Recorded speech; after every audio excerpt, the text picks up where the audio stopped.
Assalamualaikum warahmatullahi wabarakatuh. Selamat datang di channel Fadilah Sholawat TV.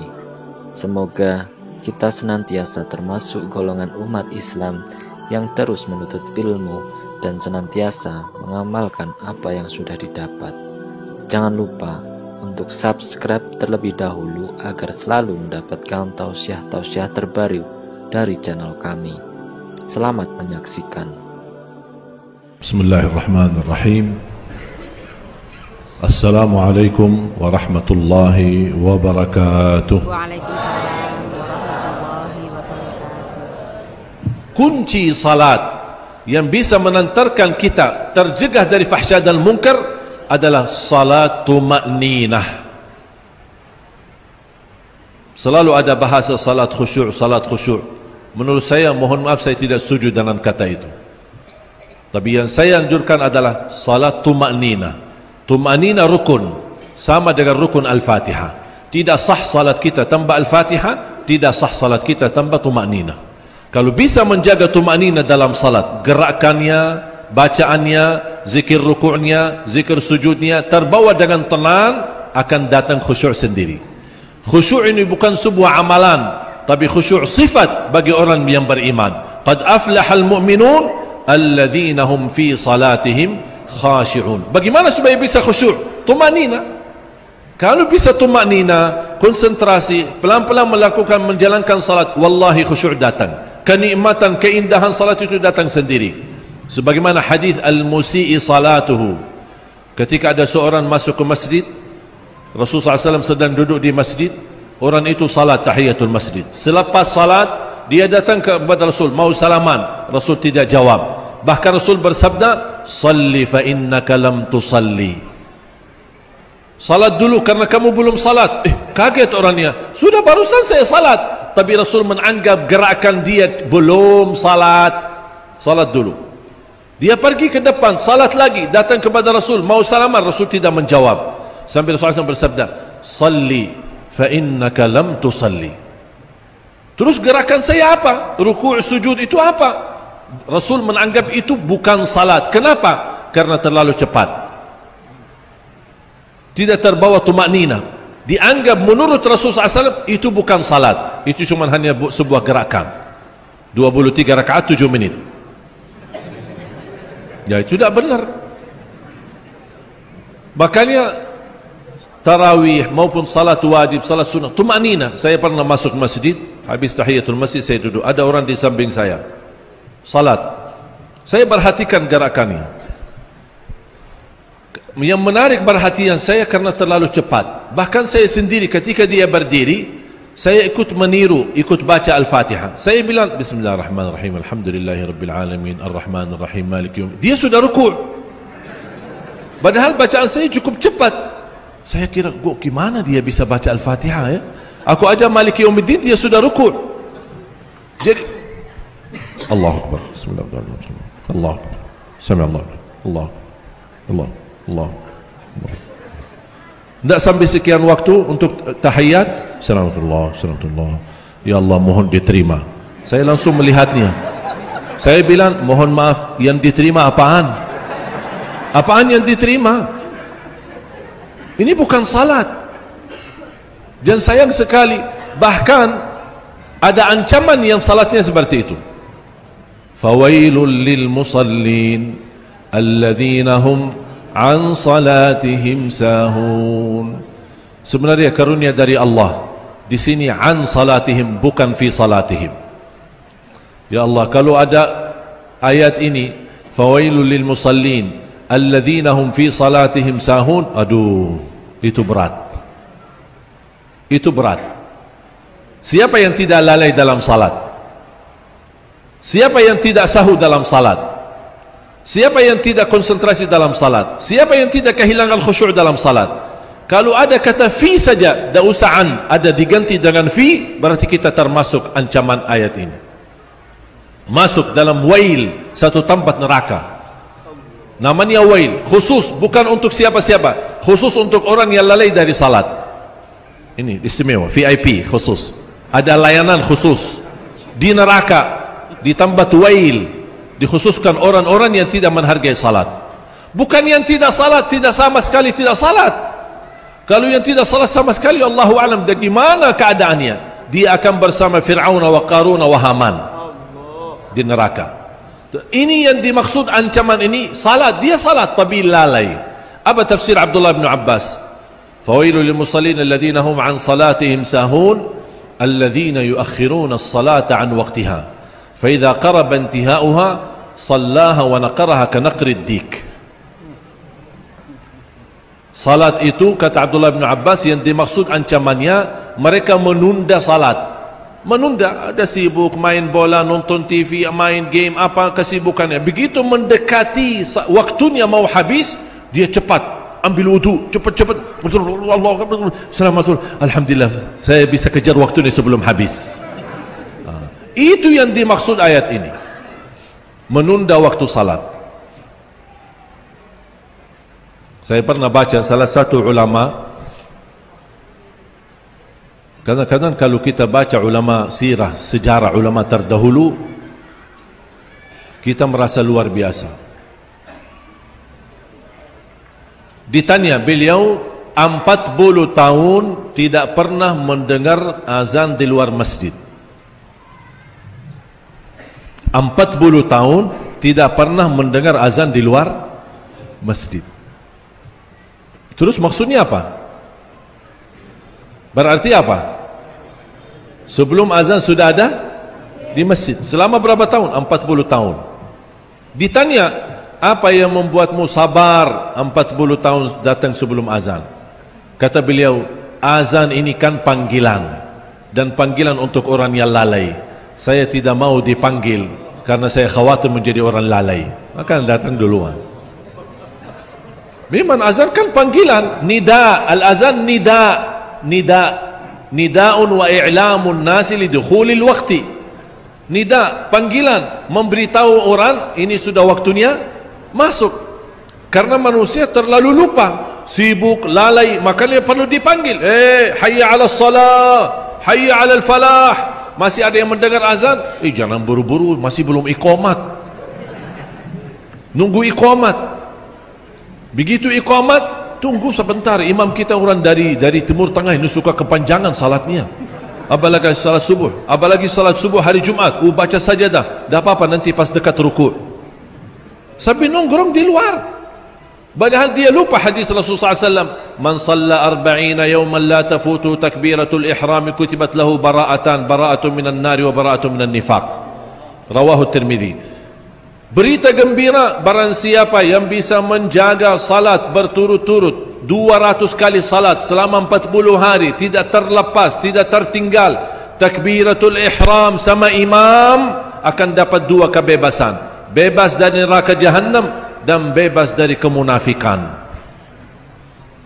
Dan mohon maaf, orang munafik tidak bisa itu. Tidak bisa. Bukan kata saya, tapi kata Rasulullah, athqalus salati 'alal munafiqin salatul fajri wa salatul isya. Salat subuh paling berat. Walau ya'lamuna ma fihima la atauhuma walau habwa. Kalau mereka tahu apa pahala dan rahasia karunia Allah di salat subuh, akan mereka datang walaupun merangkak seperti anak bayi.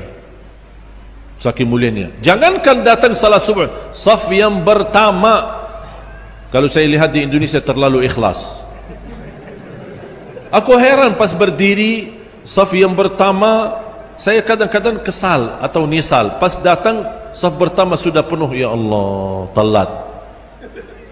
Begitu ada sedikit orang mulai tergeser-geser merapatkan safnya, mulai ada kosong. Tapi bukan di depan saya posisi kosongnya, ada di depan orang. Tapi saling saya memperhatikan mereka berdua saling menawar. Dah apa-apa, bapak aja dah. Dah, bapak aja dah. Dah, antum aja. Ana langsung begitu lihat, ana langsung masuk. Kok bapak saling nawar-nawar? Surga itu, surga pertama. Kok tawar-menawar? Jangan tawar-menawar. Kalau ayah saya ada di situ, saya tidak mau tawar-menawar sama ayah. Saya akan maju. Ini saf pertama, doa Nabi Muhammad SAW. Allahumma arhamis saffil awal. Ya Rasulullah, was-saff al-thani. Qala Allahumma arhamis saffil awal. Ya Rasulullah, was-saff al-thani. Qala Allahumma arhamis saffil awal. 3 kali. Ya Allah rahmati saf pertama, rahmati saf pertama, rahmati saf pertama. Baru yang keempat, was-saff ats-tsani, kemudian saf yang kedua. Ada orang datang masjid kosong, apalagi Jumat, suka nongkrong di belakang. Aku heran, masuk ke masjid tapi di ujung duduk. Ngapain di ujung? Surga di depan kudu. Khairu sufufir rijali awwaluha wa syarruha akhiruha. Sebaik-baik saf untuk laki-laki yang di depan, seburuk-buruk saf untuk laki-laki di belakang. Dia milih malah di belakang. Oh, enggak apa-apa, antum. Ini bukan namanya ikhlas, keterlaluan ikhlas. Pura-pura ikhlas. Enggak ada, kita boleh hal-hal yang lain boleh diikhlaskan. Dermawan, apa hal kebaikan. Tapi kalau soal saf, mohon jangan ikhlas. Kita jaga saf pertama. Disitulah kelebihan. Kama qala SAW, walau ya'lamuna ma fi as-saffil awwal lawajadu an yastahimu alaih lastahamu alaih. Qala SAW, kalau mereka tahu betapa besar pahalanya bagi orang yang salat di saf pertama, walaupun perlu buat undian. Undian, faham enggak undian? Supaya siapa dapat undian ini dapat saf pertama. Maaf, ini karena semua mau saf pertama, sini undian dulu. Kau masukin nama-nama terus ambil. Oh, Muhammad silahkan saf pertama. Yang kedua, Ali silahkan saf pertama. Kata Rasul begitu, kalau perlu buat undian supaya orang bisa di saf pertama. Saking begitu besar pahalanya. Makanya jemaah sekalian, jangan disia-siakan. Nikmat kita masih punya umur, masih diberikan karunia Allah Subhanahu wa taala. Dan subhanallah, semakin kuat hubungan kita sama salat, semakin beres urusan kita. Kuncinya salat. Kana Rasul sallallahu alaihi wasallam idza hazabahu amrun laja'a ila salah. Kalau Rasulullah sallallahu lagi memfikirkan sesuatu masalah, dia salat. Selesai masalah. Salat itu luar biasa. Tali hubungan kita sama Allah salat. Tali hubungan kita sama Allah salat. Kalau terputus tali hubungan salat itu, tidak ada ibadah yang bisa nyambung. Tidak ada manfaat haji, umrah, Ramadan, puasa, baca Quran, sedekah, tapi tidak salat sama sekali. Saya kemarin ada keluhan dari jamaah. Dia bilang ayah saya orang kaya, suka bangun masjid, tapi tidak pernah salat.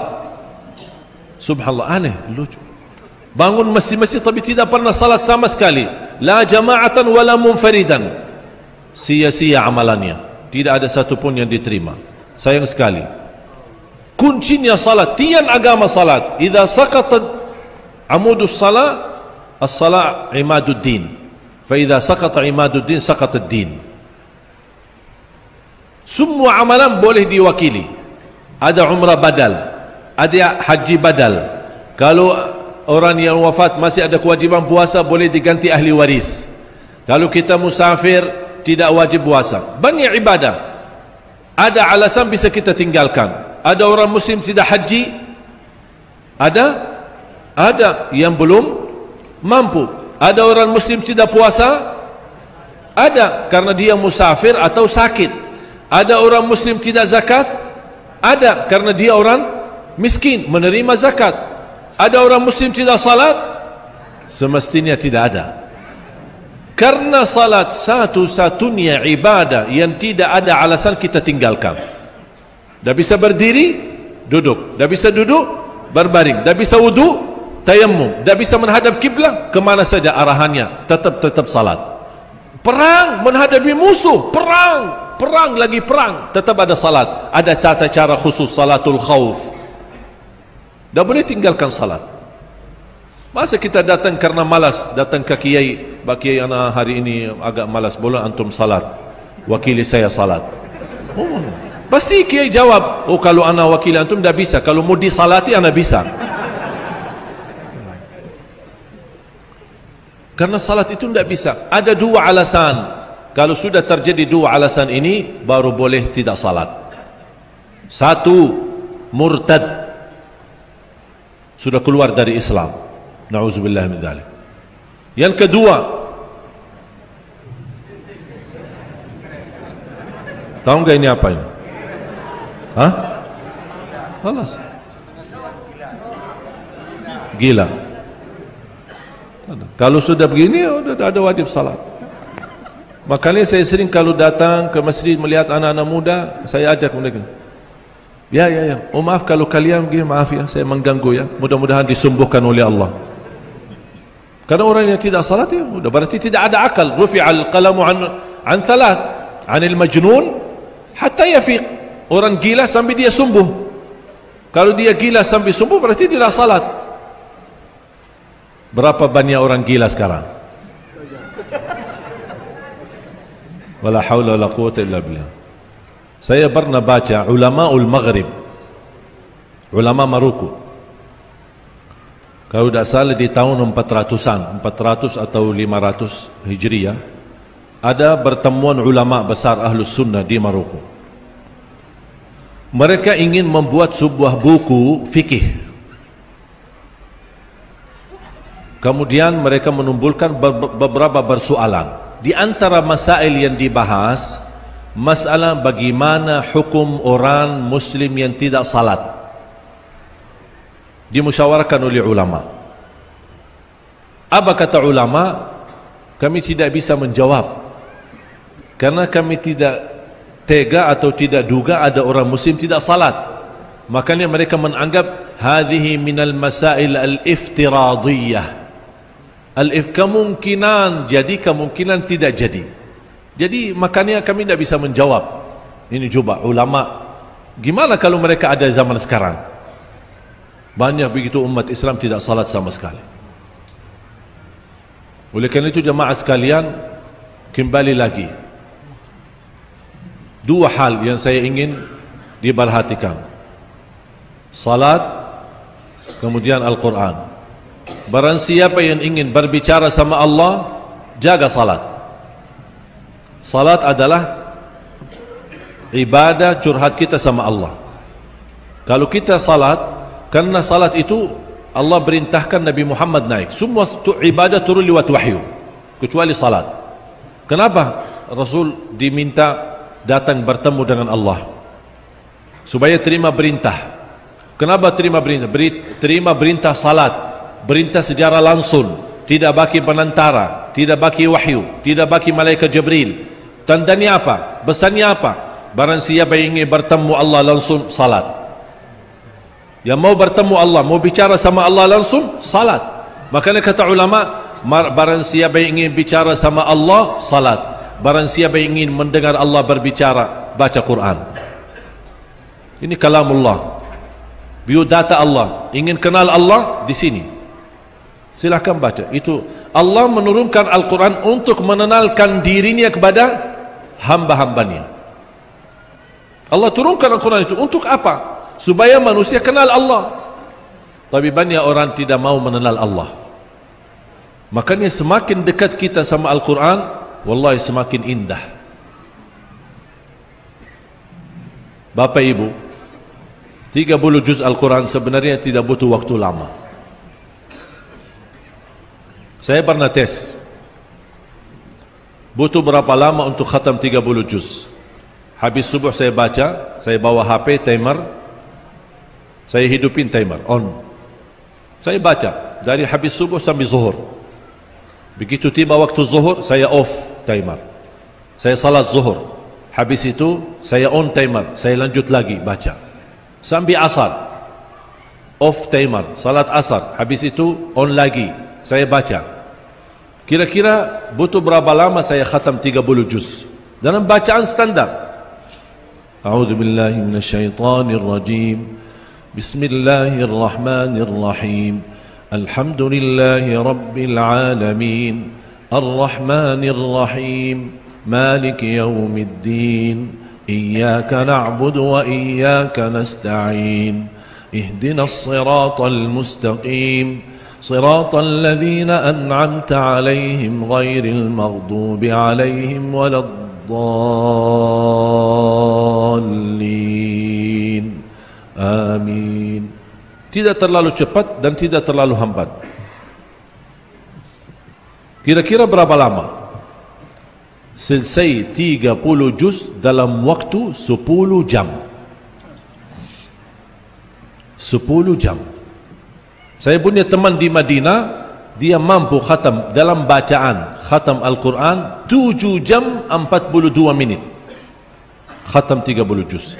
Sedangkan ada orang 24 jam tidak bisa 1 juz.